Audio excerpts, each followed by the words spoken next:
En el Antiguo Testamento hay 16 profetas.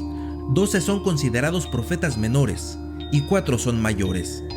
La diferencia entre ellos no se refiere a su importancia, sino a la extensión de sus libros. Ezequiel es uno de los mayores y de él, como de los otros profetas, se sabe muy poco de su vida. Sabemos que su nombre significa Dios es mi fortaleza, que vivió durante el cautiverio judío en Babilonia, que su padre era un sacerdote de nombre Buzi, estaba casado y su esposa murió como una elección de Dios. Vivió casi toda su vida en una antigua ciudad en el actual Irak.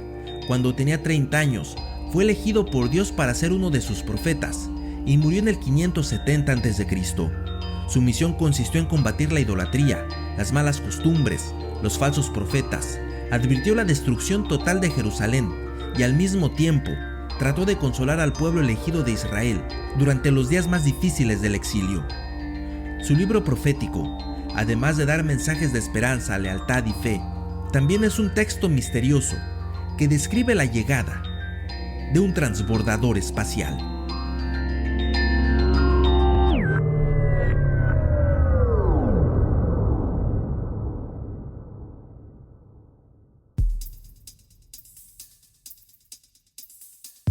La cotidiana aventura de ser humano es extraordinaria.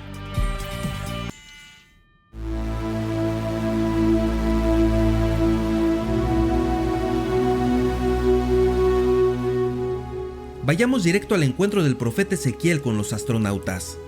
Desde el primer capítulo de su libro, Ezequiel narra que una tarde mientras se encontraba a las orillas del río Quebar, vio cómo se abrió el cielo, y miré que venía del norte un viento tempestuoso y una gran nube con un fuego envolvente, y alrededor de él un resplandor, y en medio del fuego algo que parecía como bronce radiante, que llevaba la figura de 4 seres vivientes que parecían hombres. Sus pies eran derechos y la planta de sus pies como de becerro, y centellaban como el bronce.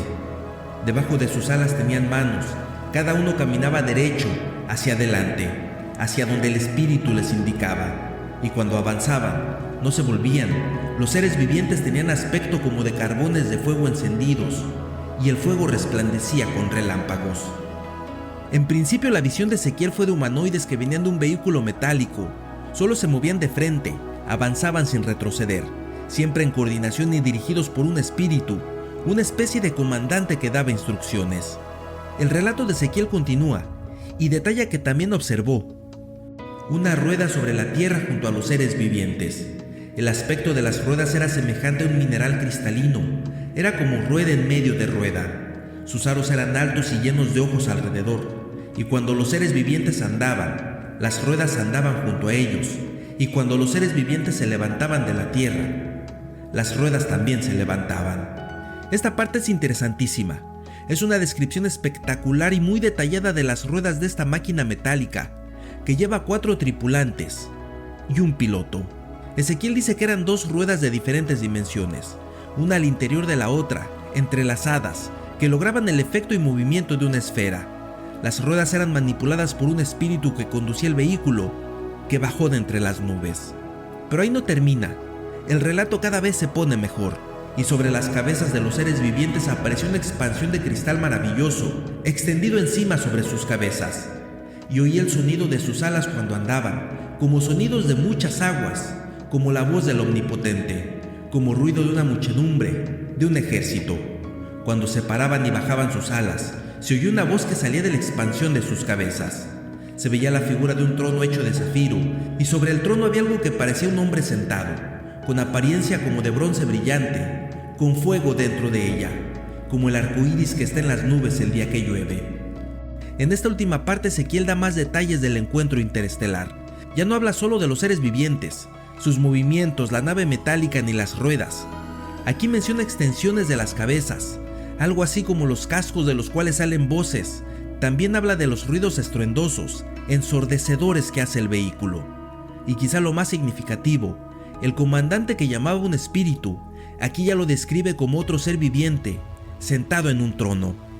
Hasta el final del primer capítulo, dice por primera vez que esa visión fue la gloria de Dios.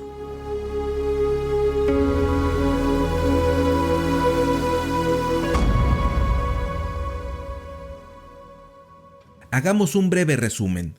El profeta Ezequiel describió un vehículo metálico que descendió de las nubes, guiado por 4 seres vivientes con forma humana y piloteado por un ser brillante que iba sentado en un trono de zafiro. Esos seres vivientes se movían de frente, sin detenerse y haciendo un ruido estridente. En la tradición religiosa se consideran ángeles, pero esa interpretación resulta inviable porque, primero, teológicamente, los ángeles son espíritus, no seres físicos ni sólidos ni metálicos, como los que describe el profeta. El dato más importante para descartar esa interpretación es que Ezequiel nunca los reconoce como ángeles.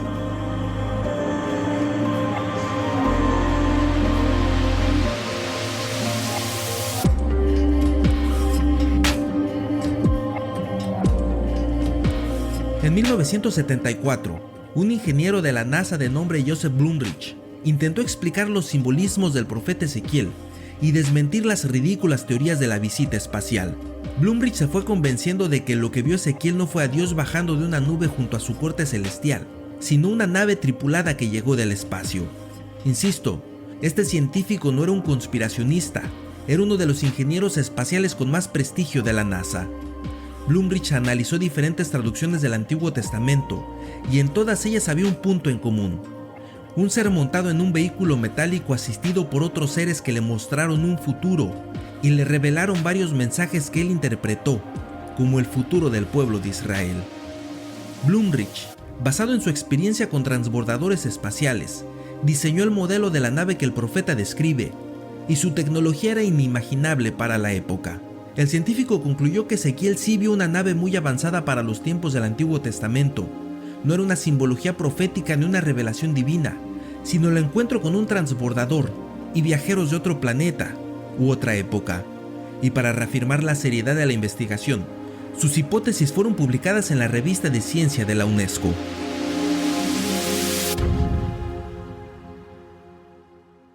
Después de leer el primer capítulo de Ezequiel, podemos extraer 3 elementos que son, de verdad, extraordinarios. El primero es un vehículo espacial con características realistas desde el punto de vista técnico, algo que hubiera sido absolutamente imposible de solo imaginar hace 3000 años, por un hombre que sufría el exilio de su pueblo.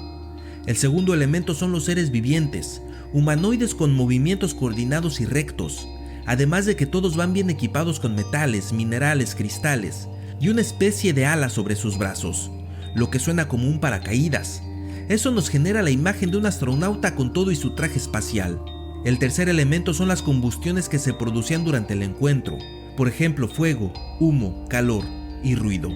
Con todo esto en mente, es casi imposible no pensar en el aterrizaje de una nave espacial.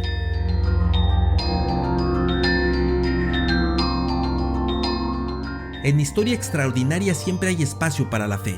Quizá Ezequiel de verdad vio a Dios acompañado de sus ángeles, y aunque pueda haber otras interpretaciones místicas, científicas, psicodélicas, alucinógenas o conspirativas, será imposible saber a ciencia cierta qué sucedió esa tarde en un río de Mesopotamia. Ante la pregunta final de qué fue lo que Ezequiel vio, la única respuesta correcta es: sabrá Dios.